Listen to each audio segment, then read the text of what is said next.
తాకట్టులో ఉన్న బంగారాన్ని విడిపించి ఆ రోజున్న మార్కెట్ ధర కట్టి మిగిలిన డబ్బును మీకు అందిస్తుంది ఎస్వీఎస్ గోల్డ్.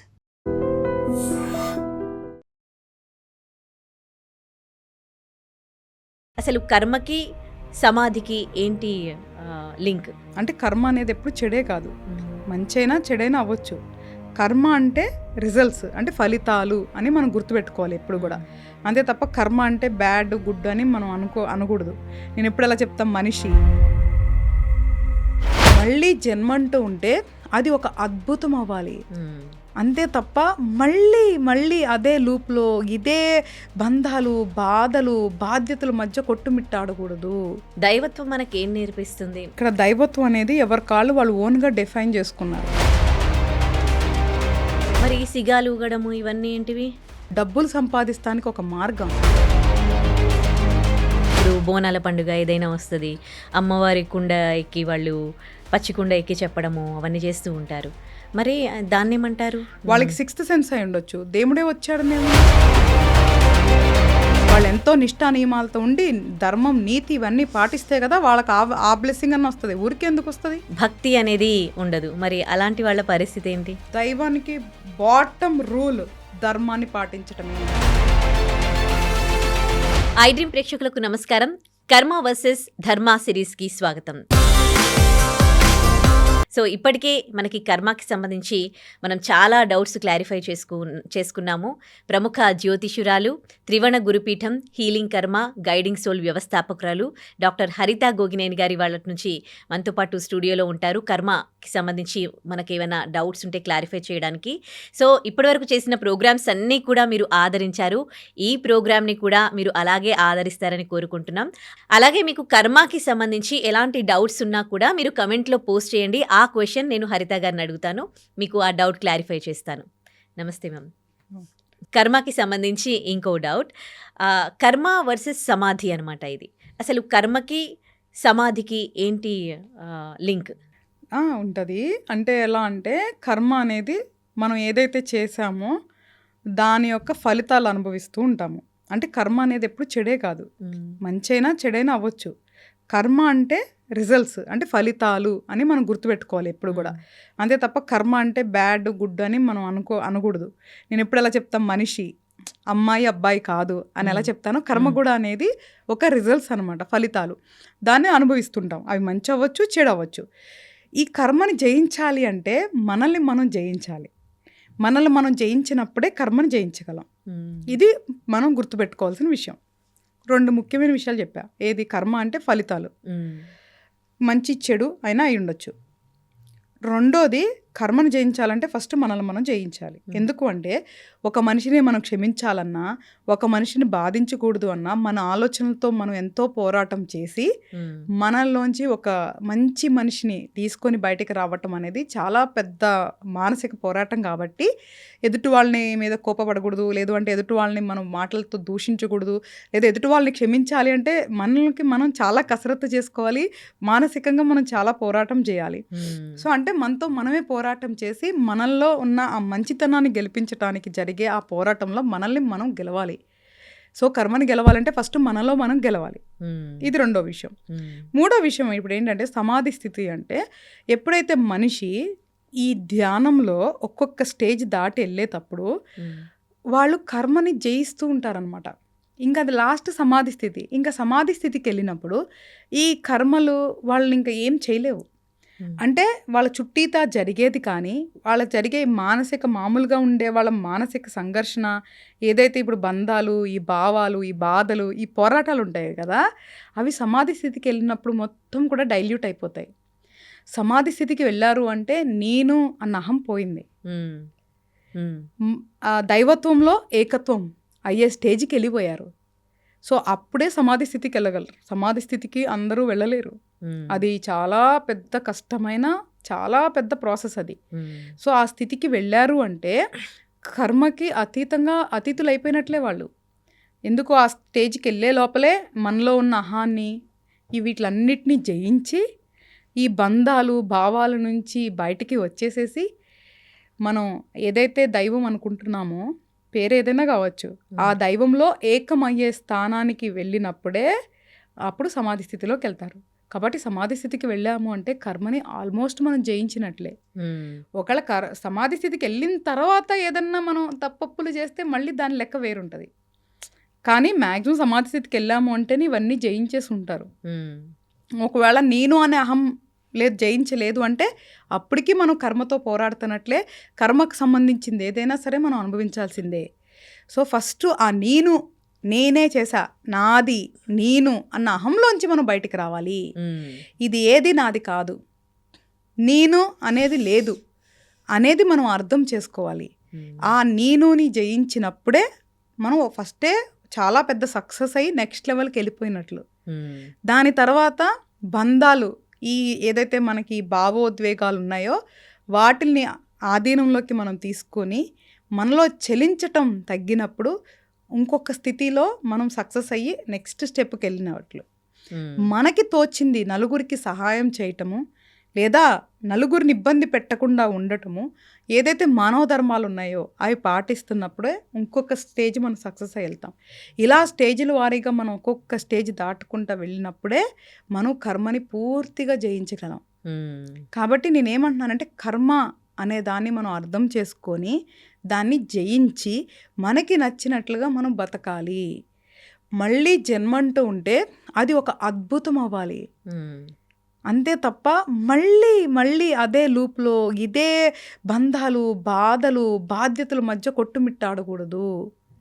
ఒక మన ఫ్రీ విల్తో ఏదైతే మనకి ఫ్రీ విల్ అనే మన యొక్క ఆయుధాన్ని సరిగ్గా వాడుకోవాలి. హ్మ్. మన జీవితాన్ని మనమే సరి చేసుకోవాలి.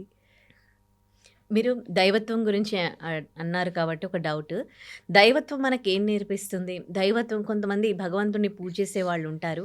కానీ వాళ్ళలో కూడా ఈర్ష్య, అసూయ, ద్వేషం అనేవి కనిపిస్తూ ఉంటాయి. మరి వాళ్ళు భగవంతుడిని పూజించి ఏం నేర్చుకుంటున్నారు? నేర్చుకోవటం అంటే తల్లి ఇక్కడ దైవత్వం అనేది ఎవరి కాళ్ళు వాళ్ళు ఓన్గా డిఫైన్ చేసుకున్నారు. హ్మ్. అది దేవుడు చెప్పిందైతే కాదు కదా. అండ్ రెండోది ఇప్పుడు నువ్వు దేవుడు అంటే నాకు గుర్తొచ్చింది.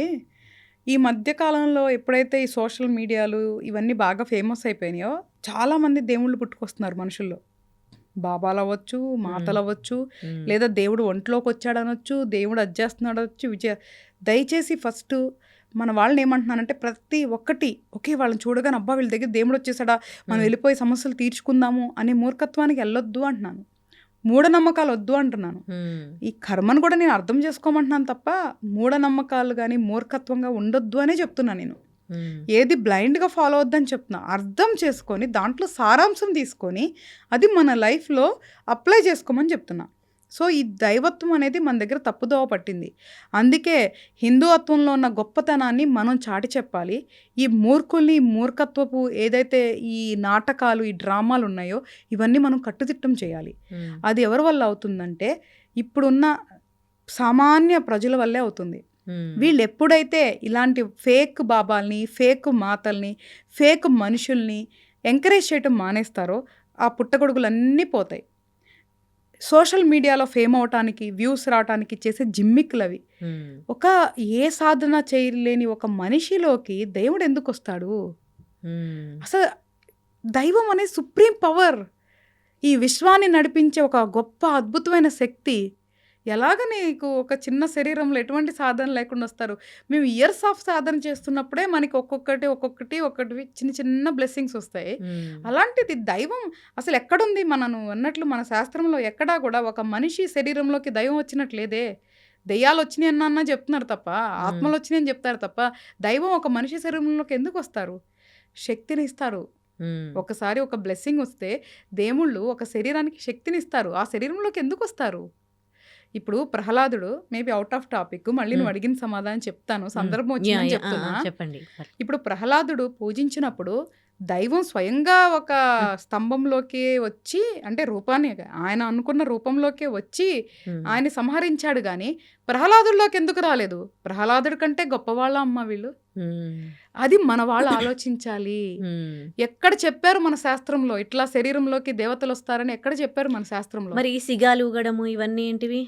మానసిక అదొక మానసిక వ్యాధి. హ్మ్. డబ్బులు సంపాదిస్తానికి ఒక మార్గం. నలుగురు దగ్గర నుంచి అటెన్షన్ తీసుకొని మనుషులకున్న బలహీనతని వాళ్ళు క్యాష్గా మార్చుకోవాలన్న ఆలోచన. కానీ మన కల్చర్‌లోనే కొన్నిసార్లు మనం చూస్తాం గదా! ఇప్పుడు బోనాల పండుగ ఏదైనా వస్తది. అమ్మవారి కుండ ఎక్కి వాళ్ళు పచ్చి కుండ ఎక్కి చెప్పడము అవన్నీ చేస్తూ ఉంటారు. మరి దాన్నేమంటారు? ఇంట్యూషన్ అయి ఉండొచ్చు. వాళ్ళకి హ్మ్. సిక్స్త్ సెన్స్ అయి ఉండొచ్చు. దేవుడే వచ్చాడని ఏముంది? హ్మ్. వాళ్ళకొక దివ్య దృష్టి కూడా ఉండొచ్చు. దివ్య దృష్టి వేరు, దేవుడు రావటం వేరు కదా! చాలా ఓకే. ఉంది. దివ్య దృష్టి రావాలన్నా అంత ఈజీగా ఏం రాదు. హ్మ్. వాళ్ళెంతో నిష్టా నియమాలతో ఉండి, ధర్మం, నీతి ఇవన్నీ పాటిస్తే కదా వాళ్ళకి ఆ బ్లెస్సింగ్ అన్న వస్తది. ఊరికే ఎందుకొస్తది? ఎంతో సాధన చేసి, తపస్సులు చేసి చాలామంది అది క్షుద్రమైన, నార్మల్ అయినా రకరకాల తపస్సులు చేసి ఎన్నో చేస్తే గానీ మనకి చిన్న చిన్న శక్తులు రావు. చిన్న చిన్న శక్తుల కోసమే గొప్ప గొప్ప మనం సాధనలు చేస్తున్నప్పుడు అలాగే ఎప్పుడో సంవత్సరానికి ఒక్కసారి చేసిన దానికో, ఇంకొక దానికో ఎలా వస్తది తల్లి? హ్మ్. వాళ్ళకనిపిచ్చింది వాళ్ళు చెప్తున్నారు. అది వాళ్ళు ఓన్‌గా చెప్తున్నారా? నిజంగా చెప్తున్నారా? దైవం చెప్తుందా? ఎవరు డిసైడ్ చేయగలరు? హ్మ్. అది పక్కన పెట్టేద్దాం. ఇప్పుడు నువ్వున్నావు. నీకు చాలా ఇష్టం మ్యూజిక్ గాని, డాన్స్ గాని. హ్మ్. ఏదన్నా పాట పెట్టినప్పుడు నీకు డాన్స్ చేయాలనిపిస్తది. అవును. అది భావన. ఒక మ్యూజిక్ విన్నప్పుడు నీకిష్టంతో వచ్చినప్పుడు నీ బాడీ నాట్యం చేస్తే దానికెందుకు దేవుడితో ముడిపెట్టాలి మనం? అది హ్మ్. ఆనందంగా హ్మ్. చేస్తున్నాం గదా! హ్మ్. మనకెవ్వరికైనా సరే ఒక బీట్ వింటే మనకు ఆటోమేటిక్‌గా ఒక హ్మ్. పూనకం వచ్చిద్దంటాం గదా! ఆ అవును. అవును. పూనకం అనేది ఏంటి బేసికల్‌గా శరీరం గాని, మనసు గాని మొత్తం స్పందిస్తూ ఉంది. దాన్ని ఎంజాయ్ చేస్తూ ఆ! ఉంది. అది పూనకం అంటే. అంటే హ్మ్. You're out of the world. పూనకం హ్మ్. అంటే అర్థం ఏంటంటే, నిన్ను నువ్వు మర్చిపోయి ఒక ప్రపంచంలో నువ్వు నాట్యం చేసేటప్పుడు దాన్ని పూనకం అంటాము. హ్మ్. దానికి దైవానికి ముడెందుకమ్మా పెట్టేది? హ్మ్. దైవం అక్కడ రియల్‌గా కూడా డాన్స్ చేయొచ్చు ఆ టైంలో. నువ్వు చూడలేవు. హ్మ్. కాబట్టి దైవత్వం అనే దాన్ని మన దగ్గర తప్పుదోవ పట్టిస్తున్నారు. అందుకే నేనేమంటానంటే, మనమేం చేస్తున్నాం? మనకున్న నాలెడ్జ్‌ని నలుగురికి షేర్ చేసుకుంటున్నాం. మన మతాన్ని గాని, మన దైవాన్ని గాని నలుగురు కించపరచకుండా, నలుగురు నవ్వులు పాలవ్వకుండా మనం ఉండాలి. హ్మ్. మన హిందూ శాస్త్రంలో ఉన్న గొప్పతనాన్ని, లేదా మనకి దైవానికున్న గొప్పదనాన్ని చాటి చెప్దాం గానీ, ఇలాగ 4 రాళ్ళ కోసం, 4 డబ్బుల కోసం, 4 వ్యూల కోసం, 4 లైకుల కోసం ఇట్లాంటి వీడియోలు గాని, ఇట్లాంటివి చేయటం మంచిది కాదు అనేది ఈ సందర్భంగా నేను చెప్తున్నాను. రెండోది, నువ్వు ఏదైతే దైవత్వం అని అన్నావు కదా తల్లి, దాని డెవోషన్ ఏదైతే దైవత్వం, డెవోషన్ అని మనం హ్మ్. పిలుస్తున్నామో, అది కూడా ఒక భావన. హ్మ్. నీ తండ్రి మీద నీకెలాంటి భావన ఉందో, నీ తల్లి మీద నీకెలాంటి భావన ఉందో, నీకెలాగ సోదర భావం ఉందో, ఎలాగ నీకు మిత్రభావం ఉందో, అలాగ దైవ భావం. హ్మ్. ఒక కనపడని శక్తిని ఉన్నారు అని నమ్మటం ఒక భావం. హ్మ్. అది నిజమా, అబద్ధమా అనవసరం. నీ భావం నిజం. దానికి బలం. హ్మ్. అది ఎంత ప్యూర్‌గా ఉంటే నీకంత బలమొస్తది. ఎంత స్వార్థంగా ఉంటే అంత బలహీనంగా ఉంటది. హ్మ్. దైవం అనేది చెడు ఆలోచనలు ఉండి, నువ్వన్నట్లు చెడు మాట్లాడే వాళ్ళకి సహకరించదు. హ్మ్. నువ్వు ఒకళ్ళ డెవోషన్ చేస్తే, నీ డెవోషన్‌కి దైవం ప్లీజ్ అయ్యి, నీతో కనెక్ట్ అయి ఉండొచ్చేమో తప్ప, నువ్వు చేసే పనుల్ని దైవం సమర్థించరు. దైవం ఎప్పుడు ఒక్కటే మార్గం. దైవానికి మన దగ్గరికెళ్ళాలంటే ధర్మం ఒక్కటే మార్గం. సేవ ఒక్కటే మార్గం. అంటే ధర్మం ఒకటి, సేవ ఒకటి. ఇవే మార్గాలు తప్ప నీతి, జాతి, ధర్మం పాటించకుండా హ్మ్. నువ్వు దైవాన్ని ఎంత పూజించినా వృధానే. హ్మ్. నువ్వు చూస్తే నిస్వార్థంగా జీవితాలు మొత్తం వదిలేసి ఒక రకమైన సాధనలోకెళ్ళిన వాళ్ళు మాత్రమే దైవాన్ని చూసినట్టు హిస్టరీలో ఉంది తప్ప రకరకాల భోగాలు అనుభవిస్తూ, రకరకాల తప్పులు చేస్తున్న వాళ్ళు దేవుడిని చూసినట్లు ఎక్కడుంది నాన్న హిస్టరీలో? హ్మ్. కరెక్టే. కాబట్టి దైవత్వం అనేది ఒక భావన. హ్మ్. అది ఎవ్వరైనా చెయ్యొచ్చు. హ్మ్. దానికి మంచి చెడులు వాళ్ళ జీవితానికి సంబంధించింది ఏదీ లేదు. అది వాళ్ళకి స్వతహాగా ఒక బలం. నేను దేవుడిని పూజిస్తున్నాను. ఆయన నాకు ఇలా చేస్తాడు. నాకు సపోర్ట్ ఉంటాడు. నన్ను కాపాడతాడు. అది నమ్మకం. హ్మ్. అది బలాన్నిస్తది. హ్మ్. కానీ నువ్వు చేసే పనుల వల్ల దైవం నీకు దైవానుగ్రహం కావాలి అంటే, హ్మ్. నువ్వు చేసే పనుల వల్ల మాత్రమే దానికి సంబంధించిన అనుగ్రహం వస్తదా? రాదా? అనేది నిర్ణయించబడతది. హ్మ్. అంతేగాని, అరే! వాళ్ళంతా బోలెడంత మేడల్లో, మిద్దెల్లో ఉన్నారే, దేవుడు వాళ్ళనే చూస్తున్నారే అని మనం అనుకోవటం మూర్ఖత్వం. హ్మ్. వాళ్ళు అలా అనుభవించాలని ముందే నిర్ణయించి, వాళ్ళ ఆత్మ అక్కడ పుట్టింది. అది అనుభవిస్తున్నారు. కానీ వాళ్ళు చేసే మంచి చెడులకి మళ్ళీ లెక్క ఉంటది. మళ్ళీ దాన్ని అనుభవించాల్సిందే. హ్మ్. సో, వాళ్ళకి దైవం ఉంటది అనేది ఎవరు అనుకోవద్దు. హ్మ్. ఏమీ లేని సామాన్యుడు దైవానికి ఉన్న భావన మీదకే బలం ఎక్కువుండొచ్చు. హ్మ్. లేకపోతే ఇలా ఎందుకుంటుంది నాన్న ప్రపంచం? హ్మ్. కొంతమంది ప్యూర్‌గా జీవిస్తూ ఉంటారు. ఎవరికీ హాని చేయకుండా అందరితో బావుంటూ. కానీ వాళ్ళు భగవంతుడి పైన కొంతమందికి అంటే నమ్మకం అనొచ్చా? లేకపోతే భక్తి అనేది ఉండదు. మరి అలాంటి వాళ్ళ పరిస్థితి ఏంటి? అవసరమే లేదు. హ్మ్. దేవుడు ఎక్కడా కూడా రోజు నువ్వు నన్ను పూజించు, లేదు అంటే నాకు ఏమంటారు బైండ్ ఓవర్ అంటే నువ్వు నాకు Send అవ్వు. లొంగి హ్మ్. ఉండు, హ్మ్. లోబడి ఉండు అని దైవం చెప్పలేదు. దైవానికి బాటమ్ రూల్ ధర్మాన్ని పాటించటమే. ఎవరైతే ధర్మాన్ని పాటిస్తారో వాళ్ళతో దైవం తప్పకుండా ఉంటుంది. వాళ్ళు పూజించినా పూజించకపోయినా హ్మ్. ధర్మమే బలం. నేనే చెప్తున్నాను. అది నేను నా జీవితంలో స్వయంగా చూశాను నేను. హ్మ్. నేను ఓన్లీ ధర్మాన్ని నమ్ముకొనున్నా. ఆ ధర్మం నన్నెంత ఎన్నిసార్లు కాపాడిందో నాకే తెలుసు. అదే నా సెల్ఫ్ ఎక్స్‌పీరియన్స్. అందుకే అంత కాన్ఫిడెంట్‌గా మాట్లాడుతున్నా. ఇది పుస్తకాల్లో చదువుకుంటే వచ్చింది కాదు. స్వయంగా నేను అనుభవించిన నా అనుభవం. సో, నేను అందుకే ఎప్పుడు కూడా అంత ఖచ్చితంగా ఏం చెప్తానంటే, మీరు ధర్మాన్ని పాటించండి. కర్మని నమ్మి దానికి కంపల్సరీగా దాని నియమాలు మీరు పాటించండి. మీ జీవితం మారపోతే నన్ను అడగండి. హ్మ్. నేను చెప్పిన దాని మీద కాదు మీరు క్వెషన్ వేయాల్సింది. అది మీరు పాటించి అవ్వనప్పుడు నన్ను క్వెషన్ వేయండి. నేను చూపిస్తా. హిందుత్వాన్ని దాని యొక్క సారాంశాన్ని అర్థం చేసుకొని మీరు నడవండి. అవ్వకపోతే నన్ను అడగండి. హ్మ్. ఇప్పుడు చాలామంది మత మార్పిడి చేస్తారు కదా! నేను ఛాలెంజ్ చేస్తా. నన్ను నమ్మి రండి. నేను చెప్పిన మార్గంలో మీరు నడవండి. నేను చూపిస్తా మీకు దైవాన్ని. హ్మ్. దైవం అంటే రూపం కాదు. హ్మ్. అదొక భావన. అది అనుభవించాలి. చాలామంది అనుభవిస్తారు కూడా. అలా అనుభవించే వాళ్ళు చాలామంది ఉన్నారు. కాబట్టి నువ్వు అడిగావు కదా తల్లి, వాళ్ళు దైవాన్ని నమ్మినా నమ్మకపోయినా వాళ్ళు నిజాయితీగా ధర్మంగా బతికారు అంటే వాళ్ళతో దైవం ఉన్నట్లే. హ్మ్. వాళ్ళు స్వయంగా వెళ్ళాల్సిన గుళ్ళకి వెళ్ళాల్సిన అవసరం లేదు. వాళ్ళు దైవం అని వెనకాల పడాల్సిన అవసరం లేదు. భయపడాల్సిన అవసరం లేదు. ఏమీ అవసరంలా. హ్మ్. పూజించినా పూజించకున్నా మనం గనక ధర్మాన్ని పాటిస్తే దైవం అంతా ఉన్నట్లే. చాలా మంచి విషయాలు తెలియజేశారు. చాలా క్లియర్‌గా చెప్పారు అన్ని విషయాలపై. థ్యాంక్ యూ అండి.